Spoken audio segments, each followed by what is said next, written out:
যুগ আর অভিমন্যুর কথা চলতে চলতে হঠাৎ উপরের ঘর থেকে কছুর জোর শব্দ শুনতে পাওয়া যায়। আহ! কছুর শব্দ শুনে যুগ ও অভিমন্যু দ্রুত উপরের ঘরে চলে যায়।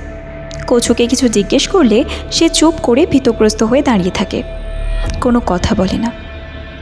বারংবার যুগ ও অভিমন্যু তাকে ঝাঁকাতে থাকলে সে দরজার দিকে ইশারা করে, যা দেখে যুগ ও অভিমন্যু দুজনেই স্তম্ভিত হয়ে যায়। তারা দেখে দরজার উপরে একটা বড় তালা ঝুলছে, যার উপরে লাল রঙের কাপড় বাঁধা, আর তার উপরে দেওয়া রয়েছে সাদা চন্দন। আর তার ঠিক ওপরে মুসলিমদের তাবিজ, যার ওপর উর্দুতে কিছু একটা লেখা ছিল। তারই সাথে খ্রিস্টানদের ক্রস চিহ্নও লাগানো ছিল। এই সমস্ত কিছু দেখে প্রত্যেকে হতচকিত হয়ে যায়। যুগ বলল, এটা তো আমার বাবার ঘর, যেখানে বাবার মৃত্যু হয়েছিল। তখন তারা কছুর কথাতে বিশ্বাস করতে বাধ্য হয়। সে বলেছিল যক্ষিণীকে আটক করার জন্য 3 ধর্মগুরু তালা লাগিয়ে নিজেরাই মৃত্যুবরণ করেছিল। এরপর তারা কিছুক্ষণ চুপ করে থাকে।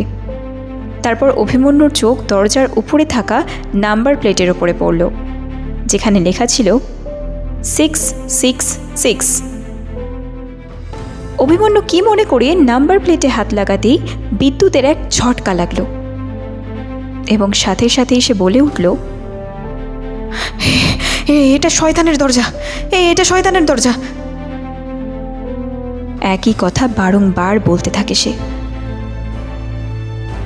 যুগ এই সমস্ত কথায় বিশ্বাস না করতে চাইলেও অভিমন্যু বিভিন্ন রকম যুক্তির মাধ্যমে তাকে বোঝানোর চেষ্টা করে। কিন্তু যুগ মনে মনে ভীতগ্রস্ত হলেও বাহ্যিক রূপে সে বলতেই থাকে, আমি এসবে বিশ্বাস করি না। যুগ আবারও বিশ্বাস না করতে চাইলে অভিমন্যু আবারও তাকে বোঝাতে শুরু করল। যুগ বলে, কিন্তু যক্ষিণী তো ভালো। আর যুগের কথা শেষ হওয়ার আগেই দরজা জোরে জোরে নড়তে থাকে। মনে হচ্ছিল যেন ভেতর থেকে কেউ দরজা ভেঙে দিতে চাইছে, যা দেখে কছু ভীতগ্রস্ত হয়ে পড়ে। যুগও ভয় পেয়েছিল ঠিকই, তবে দরজার দিকে ইশারা করে সে যুক্তি দেয় যে হাওয়া দেওয়ার জন্যেই এইরকম হয়েছে। কিন্তু তার যুক্তিতে কেউ রাজি না হলেও প্রত্যেকে পুনরায় নিজেরা নিজেদের কাজে লিপ্ত হয়ে যায়। তবে তার আগে কছু সকলের থেকে আশ্বাস চেয়ে নেয়, কেউ যেন এই দরজা না খোলে।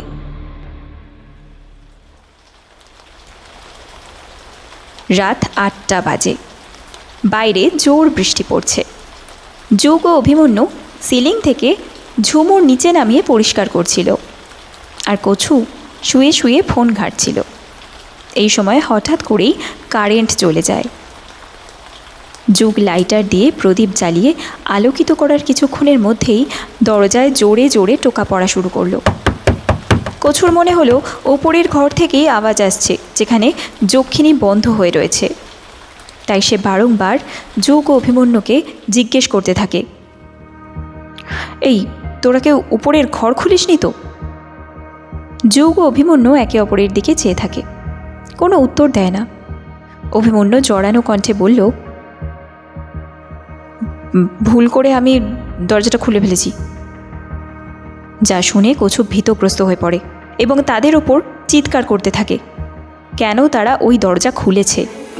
কছুর অবস্থা দেখে যুগ ও অভিমন্যু হেসে ফেলে এবং তারা বলে তারা কছুর সাথে মজা করছিল।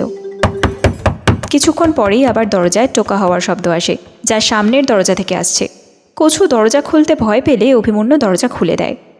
দরজা খুলতেই সে দেখতে পায় দরজার বাইরে কায়ার দাঁড়িয়ে। তার হাতে প্যাকেট ছিল এবং তার গোটা শরীর ভিজে গিয়েছে। কায়ার চিৎকার করে বলতে থাকে, দরজা খুলতে দেরি করলি কেন? তোদের জন্য তো পুরো ভিজে গেলাম। বেশ কিছুক্ষণ কথোপকথনের পর যুগের চোখ কায়ারের হাতে থাকা প্যাকেটের দিকে পড়ল এবং সে জিজ্ঞেস করলো কায়ার প্যাকেট খুলে দেখায়। এবং সে জিজ্ঞেস করলে কায়ার সেই প্যাকেট খুলে দেখায়, যার মধ্যে ছিল বেশ কিছু খাবার আর জল এবং ছিল মদ। আবার তাদের মধ্যে বেশ কিছুক্ষণ গল্প আড্ডা হতে থাকে। রাত তখন 10টা বাজে। তখনও কারেন্ট আসেনি। কায়ার প্যাকেট থেকে খাবার বের করে এবং কিছুক্ষণ পরেই প্রত্যেকে খাওয়া দাওয়া করতে শুরু করে, কেবলমাত্র যুগ বাদে। কারণ যুগ কোনো নেশা করে না। অভিমন্যু কচু ও কায়ার নেশাগ্রস্ত হয়ে মেঝেতেই ঘুমিয়ে পড়ে। যুগ সোফাতে ঘুমিয়ে পড়ে। কিছুক্ষণ পরে যুগ স্বপ্ন দেখে তার বাবাকে নিয়ে।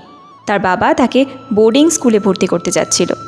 যুগের বাবা যুগকে বলে, বাবা তুই রাগ করিস না, আমি তোকে একা রাখতে চাই না রে, কিন্তু তোর মা চায় না তুই আমার সাথে থাক।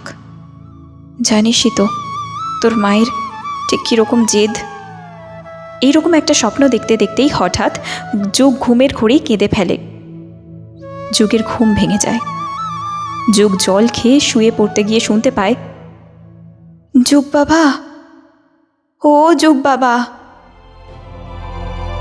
যুগ মনে মনে বলল, এ তো আমার বাবার গলা। আবারও সে শুনতে পায়, যুগ বাবা, ও যুগ বাবা। সে বারংবার মনের ভুল মনে করার চেষ্টা করলেও বারবার একই শব্দ তার কানে আসে। যুগ ভালো করে শব্দ শুনতে থাকে এবং সে ধীরে ধীরে শব্দকে ফলো করতে করতে উপরের ঘরে চলে যায়, যে ঘরে যক্ষিণী বদ্ধ হয়েছিল। তখনও কারেন্ট আসেনি, চারপাশ অন্ধকার। দরজার বাইরে দাঁড়িয়ে যুগ কিছু একটা ভাবছিল। তখনই ভিতর থেকে শব্দ ভেসে এলো, যুগ বাবা চলে এসেছিস? আমি জানতাম তুই আসবি আমায় মুক্তি দিতে। আয় আয়, তাড়াতাড়ি দরজা খোল। যুগ এক প্রকার ভাবনায় ভেসে যায় এবং দরজা খুলতে যায়।